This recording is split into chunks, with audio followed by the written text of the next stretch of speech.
Hello my friends, Liberty Garden, coming to you from the home garden.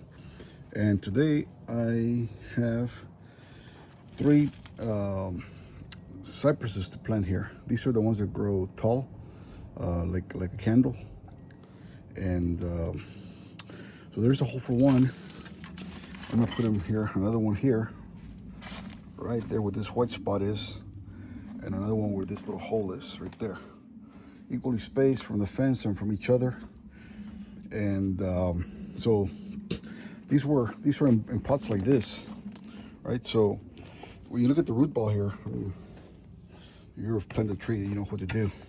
Look at the root ball here. It goes from here to about here, right? So, and then it's about, the root ball is up to about here, right? So it's about a good 12 inches deep, or about 13 inches. Let me see.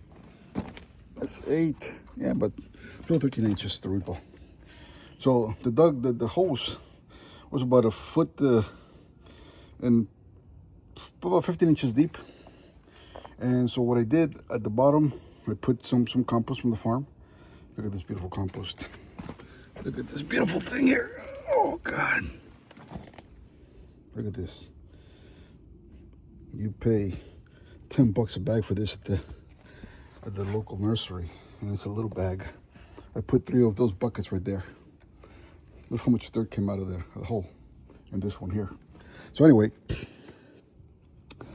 I look at the size of the hole, right? So this here, from where the root ball is to the end of the hole, it's about 4 inches on each side. So that basically is about twice so you want to hold this about twice the size of the root ball, to give the roots ample space, ample room to wiggle around. And I put a layer of about 3 inches of compost at the bottom. I stirred up the roots. I didn't break the root ball because I've had hit or miss results with that. Some people like to break the root ball completely, break it down. These are evergreens, so it's green. I didn't want to upset the root too much. You can do, whenever you have a tree that loses all its leaves in the winter, you can do a bare root transplant, and that should be okay. But with these, since a lot of the sap is still on the leaves up here, I didn't want to do that. So I just put the root ball. I just made sure that I disturb the little hairs at the bottom and on the sides with the shovel. Just kind of whack them a couple of times, kind of poke them, and I put it there. And then I surrounded the perimeter around the root ball with more compost. And when you plant a tree, you don't want to plant it all the way to the top that it looks like a straw's coming out of the ground. You want to leave the flare a little bit at the ground level.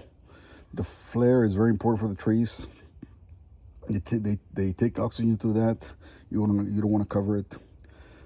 It's just you don't want to. Just I see a lot of people planting trees, and they plant them like 4 inches on the trunk. You know, the trunk does not develop roots, and the likelihood of that trunk rotting or pests getting into it is very high when you do that. So leave the trunk at the level, and let the flare kind of be almost at the level as well.